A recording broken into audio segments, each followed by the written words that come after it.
Voilà, bonjour, bonsoir, ça dépend à l'heure que vous nous suivez. À tous les abonnés de Onela TV, bienvenue dans Onela TV multiservice. Comme je le dis souvent, Onela TV a plusieurs services. Nous avons Onela Saloon, nous avons aussi Onela Studio. Et là, nous sommes dans Onela émission. Dans le compte de notre émission, Le Parfum. Le Parfum, c'est une émission chrétienne. Comme la Bible nous dit, que nous soyons le parfum de bonne odeur. Donc, c'est vraiment la conception de cette émission, de recevoir pour vous les hommes des dieux, les hommes ouins, les hommes que Dieu utilise. Comme aujourd'hui, nous avons l'honneur de recevoir un homme des dieux que Dieu utilise puissamment ici dans la vie de Durban, c'est le pasteur Cyril Mandombe. Bonjour pasteur Cyril. Bonjour. Très heureuse de vous recevoir pour la première fois, pour le deuxième numéro de cette émission Mon Parfum. Merci beaucoup de m'avoir ici encore une fois. Ok, merci. Et nous allons parler d'un thème très capital. Nous allons parler de la foi. Donc aujourd'hui, on va vous aider au travers de cette émission à être des hommes de foi, parce qu'il va nous parler de la foi et beaucoup des choses qui englobent la foi, nous aurons le temps de le découvrir aujourd'hui tout au long de cette émission. Pasteur Cyril, comme je l'ai dit tout à l'heure, c'est un réel plaisir de vous recevoir et nous voulons un peu savoir, Pasteur Cyril, visionnaire de l'église Gate of Life Church, c'est ça? Je suis le pasteur responsable. Pasteur responsable, pasteur titulaire. Okay. Ça fait combien de temps vous êtes pasteur? Ça date de très longtemps. Ça date de très longtemps. Très longtemps. C'est un peu nous parler comment est-ce que vous êtes converti pour aider aussi à d'autres personnes qui nous suivent en ce moment. En quelques minutes seulement. Ma conversion a été par mon grand frère. Il priait dans une groupe de prière charismatique de Mangembo, qui est aujourd'hui l'église. Okay. À cette époque-là, c'était une groupe de prière charismatique de Mangembo. C'était vers année 87. Ça date. Et il m'avait invité, je suis parti visiter, et à ma grande surprise, c'était un docteur qui prêchait. Les défaits docteur par siècle de l'église de la délivrance. Les choses qu'il avait parlé, ça m'a tout droit allé au cœur, et c'était ce jour-là que je me suis converti. Est-ce que la vie chrétienne est-elle facile? Non, c'est une vie qui n'est pas facile, c'est quasiment difficile. Mais c'est juste que vous devez seulement respecter et marcher dans des principes et vous voyez que c'est facile. Ok, maintenant revenons dans notre thème d'aujourd'hui. Nous parlons de la foi. Et il y a beaucoup de gens qui connaissent la foi, mais aujourd'hui nous allons entrer un peu plus en profondeur concernant la foi. Et c'est un peu de nous définir. C'est quoi la foi? Si on, en définition, si les gens peuvent comprendre un peu, c'est quoi la foi? D'abord, avant que je puisse commencer d'abord à parler sur ça, nous disons d'abord grand merci à Onela TV pour cette marque de confiance qu'on nous a confiée de venir passer dans cette émission avec vous, maman Blandine Mangenga. Que le Seigneur bénisse Amen. Ce grand travail, cette grande vision, que la main de Dieu se tient sur ces grandes visions, que ça puisse aller en avant. Amen. Merci beaucoup pour ce thème. C'est un thème que j'aime bien et j'aime beaucoup. C'est pas un thème aussi facile, c'est aussi complexe. Mais pendant quelques minutes, Dieu va nous aider à parler un peu sur la foi. Avant que je puisse définir la foi, d'abord, je vais introduire pour que les gens puissent comprendre ce que nous voulons en parler. Dieu parle à Noé qu'il puisse lui construire une arche pour qu'il y aura la pluie. Et Noé a commencé à bâtir, à construire l'arche. Ça a duré plus de 100 ans de construction. Et personne ne croyait qu'il y aura la pluie. Même Noé lui-même. Parce qu'il n'y a eu jamais de la pluie. De le temps que Dieu a créé jusqu'au temps de Noé, il n'y avait pas de la pluie. Il n'y avait qu'une seule, la vapeur d'eau. C'était juste pour mouiller la terre. Mais Dieu a parlé, construis une arche et je vais pleuvoir la pluie. Et il a commencé à bâtir l'arche et personne ne croyait, même lui-même. Mais Noé, pendant tout ce temps, il a construit l'arche, il a fait l'arche et il y a eu la pluie. C'est ça la foi, comme introduction. Comme définition, la Bible déjà nous parle dans Hébreux 11:1.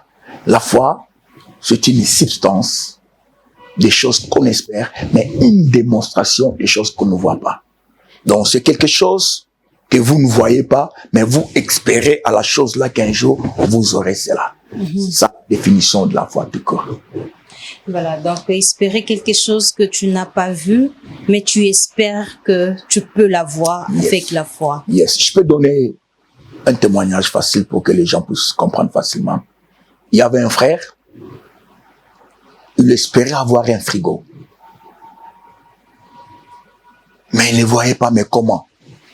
Et il a pris un tonneau, il a coupé un tonneau. Il a mis ça derrière sa porte. Et des fois, il achetait des sucrés, comme des coca, des Fanta, avec des glaçons. Il met à l'intérieur de ces tonneaux et il couvre cela par un sac. Et après le culte, ses amis viennent à la maison pour le visiter et il leur dit, derrière ma porte, il y a un frigo. Il y a un frigo. Quand les gens disent, mais il n'y a pas un frigo. Non, il y a un frigo derrière ma porte. Mais les gens trouvent qu'il y a un tonneau. Ils ont commencé à lui rigoler, mais tu es fou comme moi. Non, non. Je sais ce que je suis en train de faire. Ça datait plus ou moins des ans.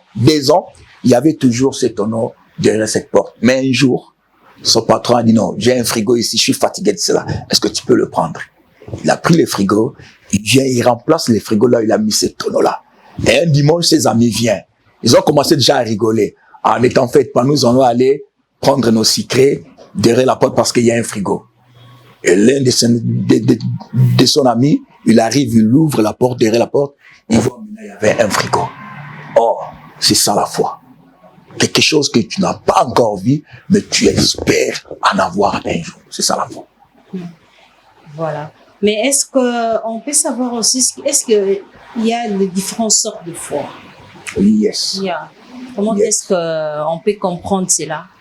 Il y a de différentes sortes de foi. La Bible nous démontre cela si facilement.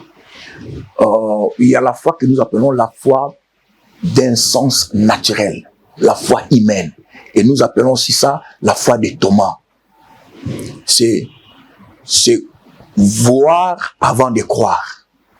Il faut d'abord voir après croire. Lorsque Jésus est ressuscité, il s'est retrouvé parmi ses disciples. La Bible nous dit que Thomas n'était pas là.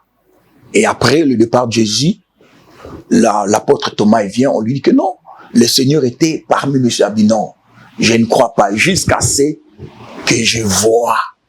Et après, je vais croire qu'il est resté, il est vivant. Et alors, après quelques jours, Jésus revient encore, se retrouve entre parmi les yeux, dit que la paix soit avec vous. Lorsque Thomas lui a vu, il était étonné. Il dit, Thomas, prends tes mains, mets dans mes meurtres-ci, là où on m'avait cloué, tu verras que c'est moi. Ils ont parlé avec Thomas, c'est alors après, il dit à Thomas, heureux l'homme qui n'a pas vu, mais qui a cru. Pour dire qu'il y a des sortes de foi, il y a d'autres personnes, avant de croire, il faut que d'abord ils voient.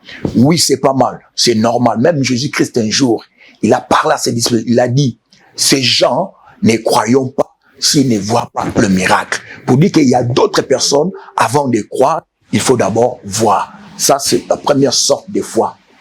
C'est la foi des sens humains. Donc, ça fonctionne par des sens.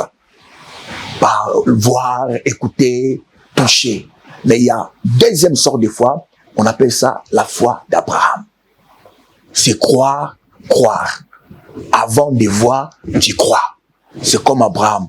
Dieu lui a dit, allez dans un pays que j'ai arrangé pour toi. Je te rendrai grand, ton nom grand.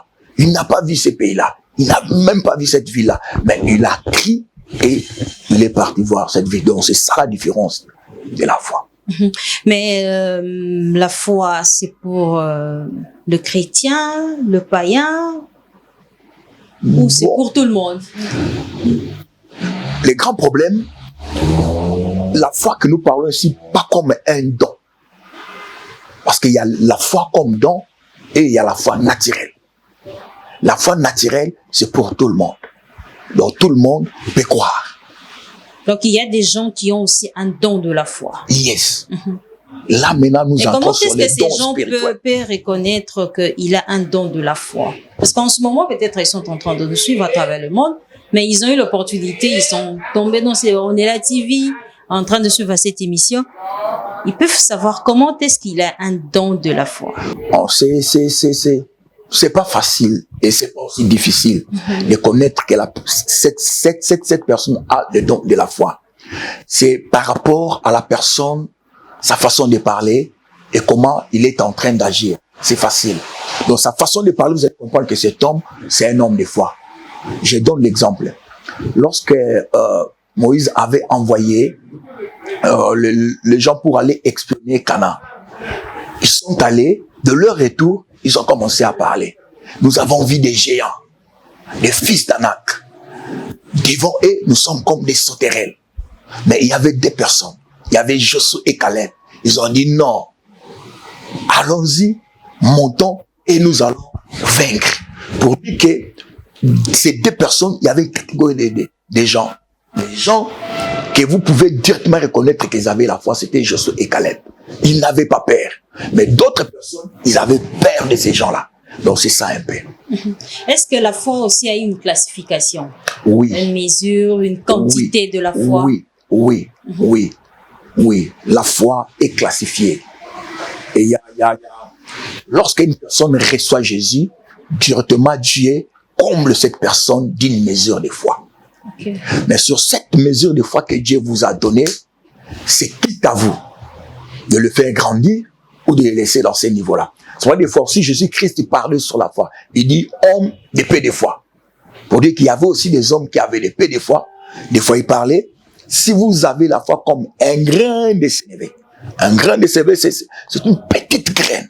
Donc, peu de foi. Il y a des gens qui ont un peu de foi. Il y a aussi des gens qui ont une grande foi. Mais aujourd'hui, nous voyons, il y a des gens qui perdent la foi à n'importe quelle moindre occasion. Ils perdent la foi. Est-ce qu'il y a une possibilité qu'une personne sache comment est-ce qu'ils peuvent aussi maintenir sa foi? Comment est-ce qu'il peut faire pour maintenir sa foi? Quelles que soient les épreuves, quelles que soient les situations qu'il traverse, mais qu'il ait cette patience-là de savoir comment maintenir sa foi. Ça, c'est maintenant un procédé pour maintenir la foi. D'abord, ce que nous devions d'abord comprendre, d'où réside la foi, la plateforme de la foi. La Bible dit, c'est dans le cœur que la foi réside. Si la foi réside dans le corps d'une personne, maintenant comment il peut maintenir? Ça demande à cette personne d'avoir beaucoup de temps à lire la parole, à écouter la parole. Vous ne pouvez pas maintenir la foi que vous avez reçue, qui est dans votre cœur, si vous ne lisez pas la parole et si vous-même écoutez pas la parole. C'est-à-dire quoi? Premièrement, vous devez d'abord cultiver la foi. On cultive la foi. C'est ça, c'est que vous êtes en train de parler, maintenir la foi. Vous devez la cultiver. Et comment la cultiver? Vous devez prendre du temps à écouter la parole et lire la parole. Écouter la parole et lire la parole. Pas une seule fois. Pas une seule fois. Mais comment ce processus, ça s'est fait? Il suffit seulement d'écouter la parole et de la lire. Et c'est en ce moment-là, cette personne cultive automatiquement la foi, ou il y a un autre processus qui se passe à travers? Non, il n'y a pas un autre processus. D'abord, écoutez. Parce que la Bible dit, la foi vient de ce qu'on attend. Okay. Et ce qu'on attend vient de la parole de Christ. La foi ne vient pas par la philosophie. La philosophie nous a amené la malédiction. La foi ne vient pas en priant. La foi ne vient pas en gênant. La foi vient de la parole de Christ. Ça dit, vous devez prendre le temps à écouter la parole de Christ. Non une seule fois, comme je viens de dire. En anglais, on dit present continually. Donc, vous devez écouter, pas une seule fois, pas deux fois, pas trois fois. Écoutez plusieurs fois. En écoutant, c'est alors que vous êtes en train de cultiver la foi. Et vous ne pouvez pas rester au niveau de cultiver la foi. Dès que vous écoutez, vous lisez, vous devez aller dans le deuxième processus, se maintenant à développer ce que vous êtes en train d'écouter. Comment développer la foi? C'est en méditant maintenant la parole. C'est en étudiant la parole. Parce qu'il y a des gens qui écoutent, qui lisent, mais ne méditent pas. Alors, méditer veut dire quoi? Réfléchir profondément à ce que vous êtes en train de lire. Maintenant, quand vous méditez, vous réfléchissez à ce que vous êtes en train de lire, c'est là qu'on appelle développer. Et vous ne pouvez pas limiter aussi à ce niveau-là. Vous devez aller au troisième processus, se libérer la foi. Se libérer. Comment libérer la foi? C'est là où se pose le problème. C'est ça. Vous devez maintenant commencer à libérer ce que vous avez lu, ce que vous avez médité. Commencez maintenant à libérer cela. C'est ça maintenant, une personne, la personne là a la capacité de maintenir la foi. C'est ça. Et c'est un peu de donner un exemple avec une personne qui est en train, qui libère la foi, il confesse la foi. Ouais. Je vais donner exemple comment libérer, confesser la foi. J'ai un problème. Bon, je donne l'exemple d'une femme. Elle n'aimait pas au monde. Problème de stérilité. Maintenant, elle écoute la parole sur la foi. Elle dit, je vais mettre ma foi sur mon problème. La Bible dit quoi? Donc vous devez prendre un verset de la Bible. Partie de la Bible qui concerne sur votre problème. La Bible dit, il n'y aura ni femme stérile, ni femme qui avorte dans mon pays. Vous prenez cette parole-là. Vous avez écouté ça. Vous méditez sur ça.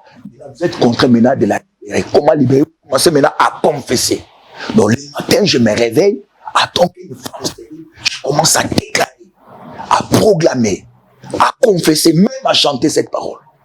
La Bible me dit, il n'y aura ni femme stérile, ni femme qui avorte. Je suis cette femme-là que la Bible parle. Là, c'est un exercice de la foi. C'est ça. C'est ça, libérer la foi. Je donne même mon exemple. Je n'ai jamais été malade et je ne serai jamais malade. Ah bon? Oui, c'est la Bible qui me le dit. Ésaïe dit ça. Il n'y aura personne. Personne dit, je suis malade. Personne. Donc quand je me dis, je ne serai jamais malade. Non, moi, mais c'est la Bible. Donc ma foi, c'est classé par rapport à ce que je suis en train de lire. Je ne serai jamais malade. Je ne sais pas quand est-ce que j'ai été malade. Je suis ici 16 ans, je n'ai jamais été malade. Je n'ai jamais été à l'hôpital. Parce que c'est la parole que je confesse. Je déclare chaque matin. C'est ça, libérer la foi. Je ne serai jamais malade parce que la Bible me dit, aucun de mon habitant qui dit que je suis au présent. Aucun de mon habitant. Je suis parmi les habitants que la Bible parle. Qui dit je suis malade. Et la Bible dit, c'est par ces maîtrises que nous sommes guéris. C'est-à-dire, c'est par mes j'ai été déjà guéri. Et il a pris nos infirmités. Il y a le verbe prendre. Verbe prendre. Je donne un exemple typique. J'ai ma montre ici. Quelqu'un, il vient, il prend ça. Je n'ai plus. C'est ce que Jésus a fait. Il y avait la maladie, il a pris ça.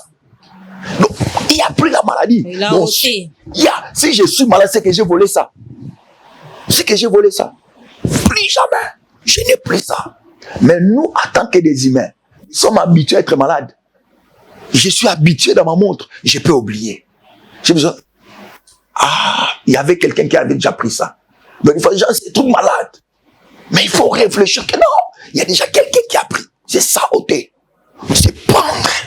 Je suis appris. Donc, je ne peux jamais être malade. Donc, c'est une parole que je dois commencer à confesser. Quand je confesse cela, c'est ça, libérer la foi. Mm-hmm.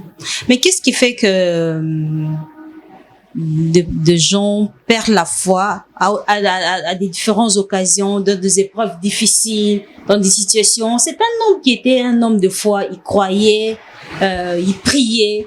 Mais quand il se retrouve dans une situation terrible, il perd automatiquement la foi. Mon Dieu m'a abandonné. Qu'est-ce qui fait qu'une personne perd la foi facilement? Bon, peut-être c'est vous qui dites qu'il était un homme de foi. Peut-être. Parce que moi, je sais si un homme de foi qui médite, qui étudie, qui libère, il ne peut jamais perdre la foi. Parce qu'il a confiance. Il a confiance. C'est ce que même la Bible dit. La foi, c'est une ferme assurance. Quand on prend une substance ferme assurance, cela dit la confiance. Vous avez confiance à Dieu. Quand vous avez confiance à Dieu, c'est difficile de perdre la foi. Au moins, la personne n'avait pas la foi. Mais s'il avait la foi, c'est quasiment difficile. Une personne qui a la foi puisse perdre la foi. C'est quasiment difficile, quels que soient les problèmes. Les grands problèmes, c'est quoi? Ça demande aussi la persévérance. Dans la foi, il y a l'espérance et la patience.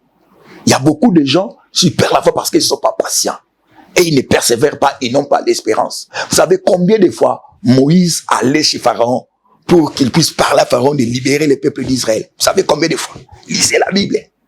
Ça demande la persévérance. Vous savez combien de fois Naaman tomba dans l'eau pour être guéri? 7 fois. La persévérance. Ça veut dire, il y a beaucoup de chrétiens aussi, ils manquent de la persévérance. Ils manquent de la persévérance. C'est-à-dire quoi? Si vous avez la foi, vous avez confiance à Dieu, qu'il fera toujours quelque chose, quel que soit le problème, quelle que soit la situation qui peut arriver, croyez que ce Dieu-là, il est le rémunérateur. C'est ça. Mais comme je l'ai dit tout à l'heure, il y a des gens comme ça, ils changent même des églises. Ils viennent chez Pasteur Cyril, ils commencent à prier, et puis ils sentent que les choses ne marchent pas. Il change de côté, il va chez le pasteur Ogi, qu'on a reçu même la fois passée, Impact Fire. Il va là-bas, il voit que ça marche pas, il passe citer des paix chez le pasteur Romain. Donc, il est en train de changer des églises à cause de la foi. Comment faire avec ces genres de chrétiens? Parce que vous êtes pasteur. Vous avez des chrétiens comme ça dans des églises. Il y a un problème, je vais expliquer d'abord, il y a un problème de croyance et la foi. Il y a une dichotomie entre croyance et la foi. Il y a des gens qui croient mais n'ont pas la foi. Et sont de quelles personnes? Quelles églises? Parce qu'ils croient mais ils n'ont pas la foi. Ils croient mais n'ont pas la foi. Mais alors, quand vous croyez, vous devez avoir la foi. La croyance marche ensemble avec la foi. S'il n'y a pas la foi, il n'y a pas la croyance. S'il n'y a pas la croyance, il n'y a pas la foi. C'est pile ou face. Je vais donner exemple typique pour que vous puissiez comprendre la différence entre la croyance et la foi. Il y avait un homme, il était dans la chute de Niagara. Il traversait, il était un acrobate. Il traversait la chute par une ficelle. Il traversait. Il vient de l'autre côté, il parle. Il y a eu monde qui sont venus voir cet homme. Comment il traverse. Les gens acclamaient. Il faisait ça. Après, il prend une brouette. Il traverse avec ça. Les gens acclament. Il prend une chèvre. Il met la chèvre. Il traverse avec la chèvre. Les gens acclament. Et puis maintenant, il demande aux gens qui croient que je peux prendre une personne et traverser avec lui. Tout le monde dit, ah oui, il croyait. Maintenant, il regarde les gens et dit, bon, qui peut venir? Personne n'est venu. Personne n'est venu. Ces gens croyaient, mais ils n'avaient pas la foi. Ils croyaient que cet homme peut traverser avec une personne dans la chute de Niagara. Mais personne n'a accepté. Ils croyaient, mais ils n'avaient pas la foi. C'est ce que je parle. De telle personne, il est dans cette église, il est là. Il croit que Dieu peut me guérir ici. Dès qu'il ne voit pas ça, il part dans une autre église. Je crois ici, dès qu'il n'y a pas. Mais le problème, ce n'est pas aller l'église, c'est le problème d'avoir la foi. Même Dieu nous a tout donné. Nous en avons tout. Il n'y a rien que Dieu nous a pas donné. Non, la Bible dit, s'il n'avait pas refusé, s'il n'avait pas épargné son fils unique, est-ce que Dieu peut épargner l'argent pour nous? Est-ce que Dieu peut épargner les maisons pour nous? Dieu nous a tout donné. Ce qui nous manque, c'est la foi. C'est la foi. Si nous avons la foi, nous aurons tout ce que Dieu nous a donné. Mais ce qui se passe aussi, c'est parce que dans des églises aujourd'hui, les pasteurs n'enseignent pas tellement la foi. C'est pour cela aujourd'hui, les chrétiens se perdent facilement. Je pense aussi, c'est ça aussi. Mais les grands problèmes aussi, ça dépend aussi de l'expérience. Ça dépend aussi. Vous savez, la Bible, toute la Bible, c'est pas pour moi. Tous les non, c'est ça aussi. Chacun est effectivement. C'est un grand problème aussi, des fois, les gens doivent connaître. Même toute la Bible, si c'est pas pour moi. Je vais te donner l'exemple. Vous voyez que Judas s'est pendu. Ça me concerne pas. Donc, toute la Bible, c'est pas pour moi. C'est pas pour moi. Pour dire qu'il y a aussi d'autres pasteurs. C'est parce qu'il n'a pas voulu prêcher, parce qu'il connaît pas comment défendre la foi. C'est quitte à lui de s'éminer, de chercher les gens qui ont la grâce de parler sur la foi, qu'ils parlent aussi dans l'église. Je pense que c'est ça aussi. Ok. Mais comment connaître le plateforme de la foi? C'est que je viens de dire. La plateforme de la foi, c'est le cœur. Donc c'est le cœur, c'est centre. C'est là où la foi réside. La Bible dit, c'est ta confession du cœur qu'on parvient. C'est dans le cœur. Si tu confesses dans le cœur, la foi réside dans le cœur. C'est dans le cœur où réside la foi. Mais ces cœurs-là doivent être plus enseignés C'est ça le problème. C'est ce que nous sommes en train de dire, ma sœur Blandine. Notre cœur a besoin d'être comblé, rempli. Quelle est la parole? Notre cœur est rempli. La Bible dit, c'est de l'abondance du cœur que la bouche parle. La Bible dit, la parole n'est pas loin de nous. La parole est près de nous, dans nos cœurs. Et cette parole qui sort de nos bouches, c'est la parole du Christ. C'est-à-dire, notre cœur doit être rempli. Rempli. Nous devons nourrir notre cœur de la parole. Si dans votre cœur, il y a la parole, ce qui va sortir de votre bouche, c'est la parole. Si dans votre cœur, il y a des bêtises, ce qui va sortir ici, c'est des bêtises. Mais notre cœur doit être rempli de la parole, mais pas n'importe quelle parole. Pas n'importe quelle parole. Mais en vous écoutant, la personne qui doit exercer la foi, ce n'est qu'un chrétien. En vous écoutant. Oui. Je veux le bien dire que lorsque nous recevons Jésus-Christ, notre Dieu nous comble d'une mesure de foi. C'est-à-dire, cette mesure de foi vient seulement une personne qui reçoit Jésus. Si une personne n'a pas encore reçu le Seigneur, il n'y a pas une mesure de foi. Donc, il ne peut pas expérimenter la foi. Non. Vous savez, il y a d'autres choses qui peuvent arriver. Un homme, il ne prie pas, mais il dit que je connais un frère, on priait, il n'avait pas encore reçu le Seigneur Jésus. Il venait à l'église, mais on demandait aux gens, est-ce que nous pouvons prier, demander ce que tu veux? Il a pris, Akin, vous pouvez imaginer Akin. Il peut dire, Seigneur, aujourd'hui, nous n'avons pas mangé. Mais demain, je veux que dans ma maison, les gens, nous allons manger les mungoussou avec les Ninyambi là-bas, ça, c'est quoi? Moussaka. Vous comprenez ça? C'est un homme, il parle comme un homme de foi, mais la foi que nous parlons, ça n'en a pas. Mais seulement, comme on l'a demandé, il a demandé ça. Et demain, il est venu à culte soir, il a témoigné que l'autre qui mousse dans Moussaka parce qu'il a 5 kilos. Et c'est moi ça. Il peut faire dire ça, vous pouvez voir la foi, mais non pas la foi. Mais la mesure de foi que Dieu nous donne, seulement ceux qui ont reçu le Seigneur comme Jésus comme Seigneur et Sauveur. Dieu comble d'une mesure de foi. C'est quitte à vous maintenant de compléter pour grandir la foi que le Seigneur a donnée à vous. C'est pour cela que je dis que la foi, c'est un instrument pour bien construire. Mm-hmm. Maintenant, pour grandir la foi, qu'est-ce qu'il faut faire? Il faut seulement écouter la parole de Dieu ou il y a d'autres choses qui peuvent vous aider aussi à grandir la foi? Comme je dis, d'abord, c'est la parole. C'est la parole qui peut d'abord grandir la foi en vous. D'abord la parole, et après, lisez aussi des livres, des hommes de Dieu, lisez des livres, lisez la Bible, priez aussi, jeûnez aussi, ça menace pour grandir. Écoutez aussi d'autres hommes de Dieu, c'est ça. Mm-hmm. Mais en écoutant la parole de Dieu, en écoutant des serviteurs de Dieu, il y a d'autres personnes comme ça. Même quand ils méditent, mais sa foi est toujours la stack. Comment est-ce que pour faire augmenter une personne qui n'a pas assez de foi? Le problème, c'est quoi maintenant? Ça dépend aussi de ce qu'il est en train d'écouter. Ça dépend de ce qu'il est en train d'écouter. C'est ça, c'est un grand problème. C'est pour cela, moi, j'ai dit aux gens, nous ne devons pas écouter toutes choses parce que la foi vient de ce qu'on attend. Donc, nous avons besoin que nous puissions commencer à écouter des paroles positives. Okay. Mais en condition que vous soyez aussi avec des gens qui sont positifs. Mais c'est ce que je suis en train de dire. Des paroles, des messages positifs. Parle aux gens sur la prospérité. Parle aux gens sur la guérison. Parle aux gens sur la foi. Parle aux gens sur la santé divine. Parle aux gens sur les combats spirituels. Parle aux gens sur l'eschatologie prophétique. Il y a beaucoup à parler. C'est de là maintenant, ce qu'il est en train d'écouter là, sa foi va commencer à grandir. Mais si c'est quelqu'un qui est en train d'écouter, non, tu vois, toutes choses concourent bien, c'est qu'il y a des choses pareilles. Des fois, ça décourage les gens. Donc, même si je souffre, toujours, non, la Bible dit, je souhaite que vous prospérez à tous égards.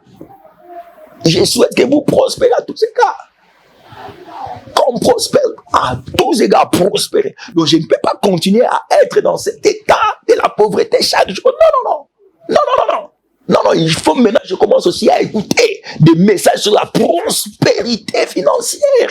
Et quand tu commences à écouter ça, tu commences maintenant à libérer ça. tu vas comprendre que ta foi est en train de grandir. C'est pour ça que j'ai dit aux gens, il ne faut pas écouter n'importe quoi.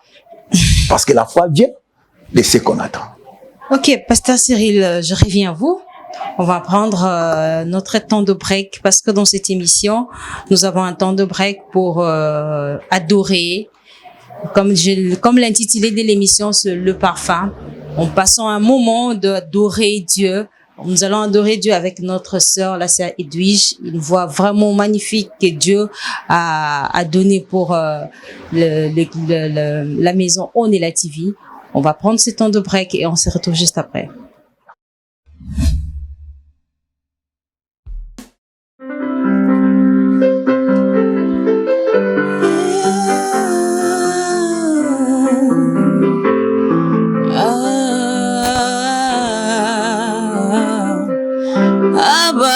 Papa motema nangaye yeto disami na posa na yoe aba papa molimo nangaye lelo yeto disami na posa na yoe oluka yoe ngana koti kateye kotambola na yo posa motema na ngai olanda yowe ngana kolemba teye kogumba mela yo posa motema na ngai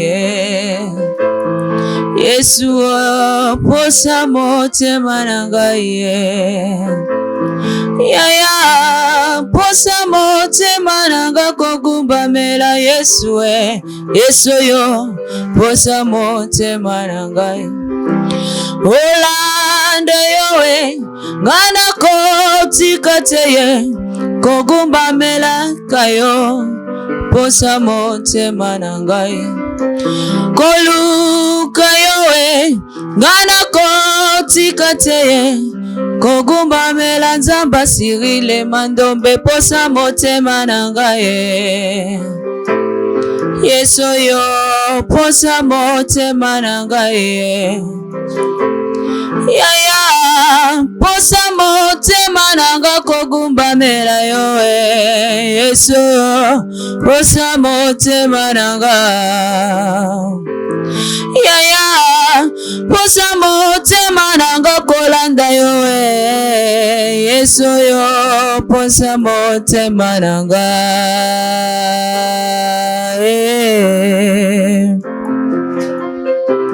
Yesu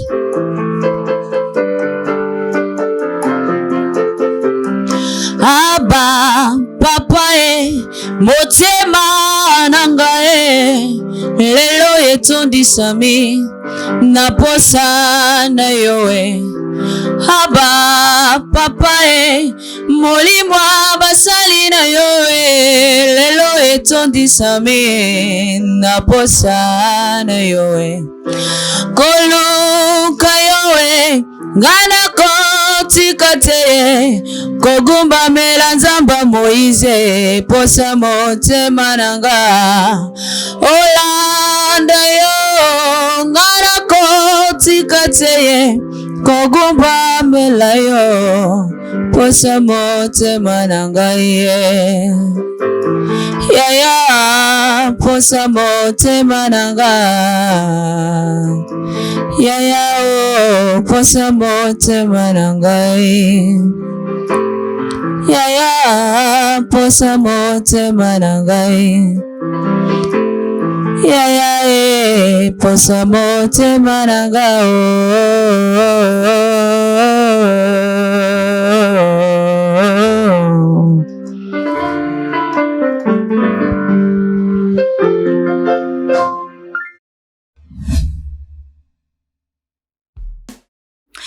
Pasteur Cyril, je reviens à vous. Vous avez dit que la personne doit être nourrie par la foi. Et il y a aussi des personnes qui accompagnent la personne. C'est-à-dire que les gens que tu vois au quotidien, est-ce que toutes ces personnes doivent être aussi des personnes de foi? Ou vous pouvez aussi transmettre, est-ce que la foi aussi se transmet? Oui. C'est possible de transmettre la foi. Yeah, c'est possible. Ce que je viens de dire maintenant là. Donc, si vous écoutez des gens qui ont des paroles négatives, ça va aussi vous affecter. Ça influence. Ce que nous écoutons, ça nous influence. Les Français ont dit ça. Les mauvaises compagnies corrompent les bonnes mères, c'est ça. Donc, aussi. vous devez être accompagné automatiquement avec des gens avec qui... des hommes de foi aussi. Des hommes de foi aussi, pour que votre force puisse être augmentée. Vous en avez besoin. Il y a besoin de cela.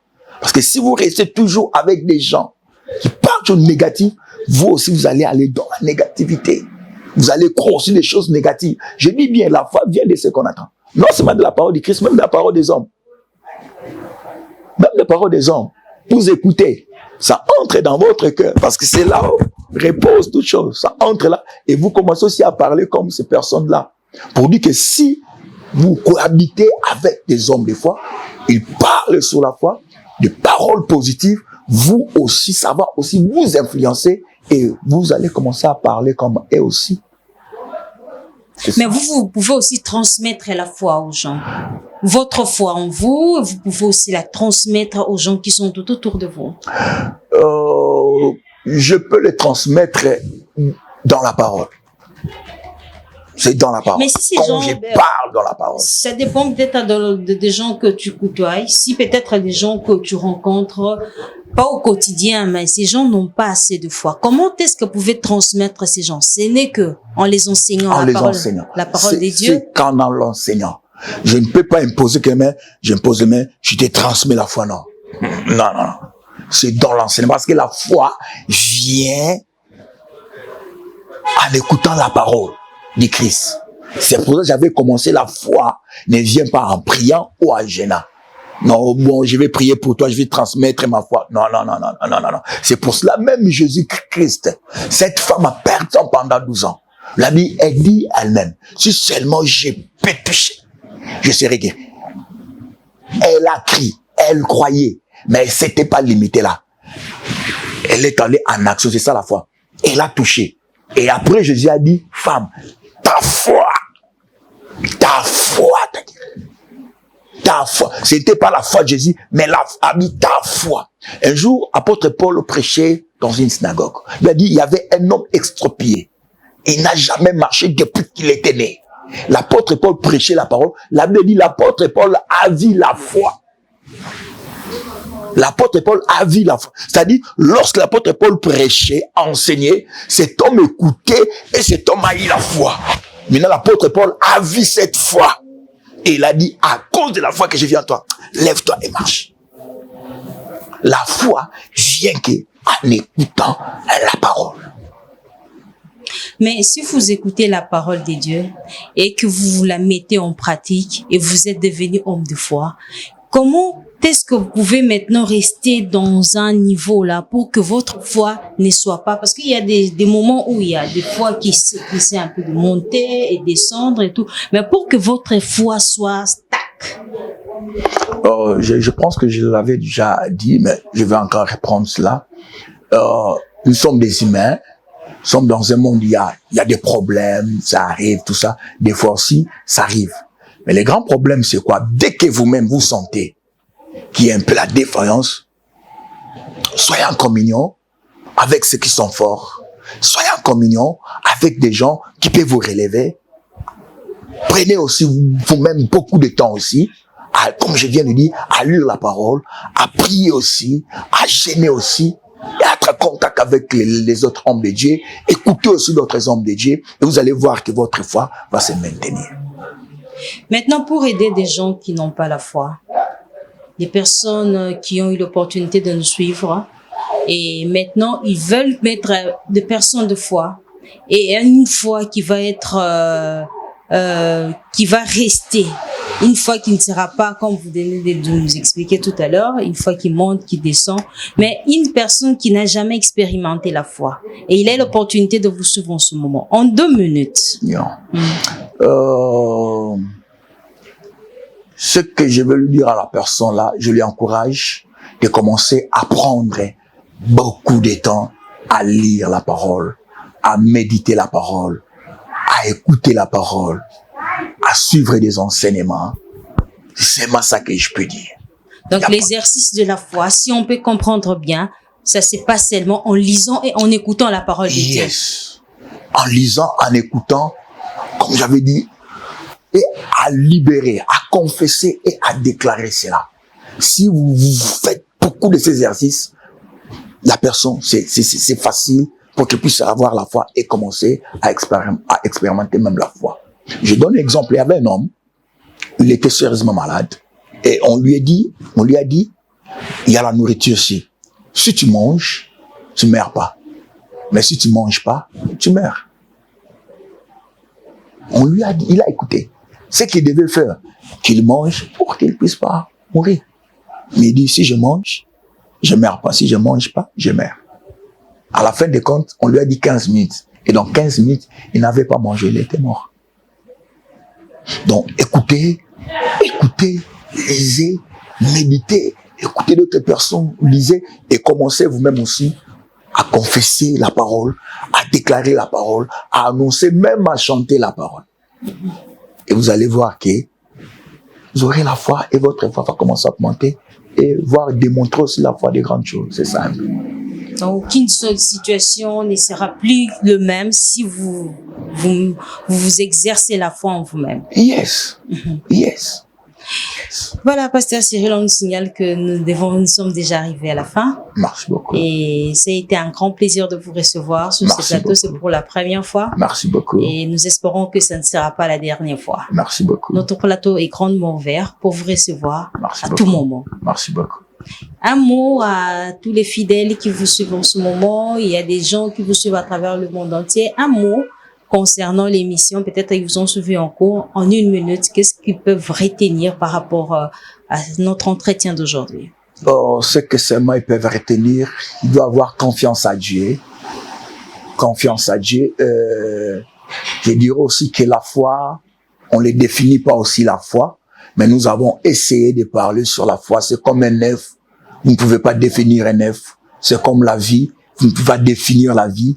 C'est comme l'amour. Vous ne pouvez pas définir l'amour, mais vous pouvez l'apprécier. C'est comme la foi, on ne définit pas, mais on démontre à ce moment ici que tout le monde qui nous suit, que votre foi puisse grandir en écoutant la parole, que la foi que vous avez, si tu es malade, que tu sois guéri, si tu as des problèmes, que tu reçois tes problèmes, si tu es lié, que tu sois délivré au nom de Jésus. Et ce que je demanderai aussi, suivez cette émission, inscrivez-vous, continuez à regarder cette émission et le Seigneur fera vous grâce. Et nous vous remercions aussi pour votre temps de nous avoir aussi invités. Que le Seigneur vous bénisse. Amen. Merci beaucoup, Pasteur Cyril Mandombe, c'est ça? Yes. Voilà. De l'église, représentant légal de l'église Gate of Life Church. Yeah, Gate of Life Church, qui se situe ici dans la ville de Durban, en Fisher Street. Vous avez le programme de l'église, c'est quel jour et quel jour? Ouais, nous sommes aujourd'hui là. Nous avons culte de 18h à 20h, culte d'enseignement. Et le jeudi, nous avons prière en ligne. Nous prions pour les gens, les malades, pendant 1 heure du temps avec des services. Et le dimanche, nous avons notre culte d'adoration et louange avec encouragement de la parole de 12h30 jusqu'à 16h30. Vous êtes le bienvenu.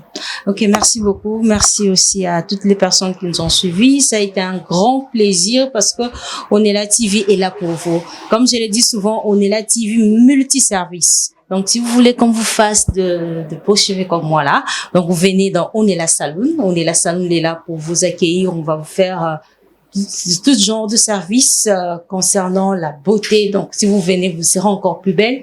On est là pour le wedding. Donc, si vous avez de mariage, vous voulez que votre mariage soit spécial, vous pouvez venir on est la TV, on va vous maquiller, on va vous habiller. Il y a même comment le dire, les MC, ils sont on est la TV est complet, donc un service vraiment complet. Vous pouvez venir, vous ne tirez pas dessus. Et pour des gens qui sont qui veulent peut-être qui ont leur chanson, allais-je dire, donc vous pouvez venir. On est là, studio est là. Il y a des gens qui ont fait déjà ils ont déjà eu leurs appointements, donc booké déjà pour les différents rendez-vous pour les studios. Donc venez les artistes, on vous attend. Venez, on est là TV, studio est là pour vous. Donc, merci beaucoup à la grande équipe qui travaille avec moi. Merci beaucoup, premièrement, à Papa Moïse. Vraiment, merci beaucoup pour cette initiative et pour ces beaux plateaux, pour l'ensemble d'Onela TV. Merci, Papa Moïse. Que Dieu vous bénisse, qu'il vous comble encore de grâce et beaucoup des initiatives telles que Onela TV. En tout cas, un grand merci à vous.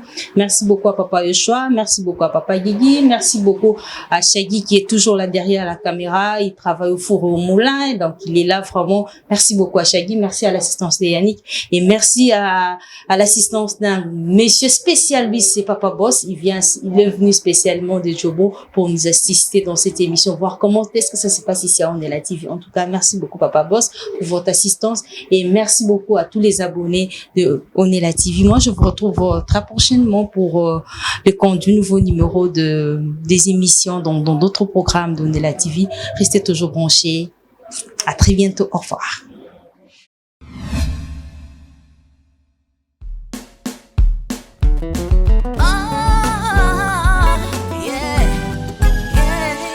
Le service qui tourne autour de Onela son nombre. Nous avons le média, nous avons la décoration, production musicale, sécurité, service très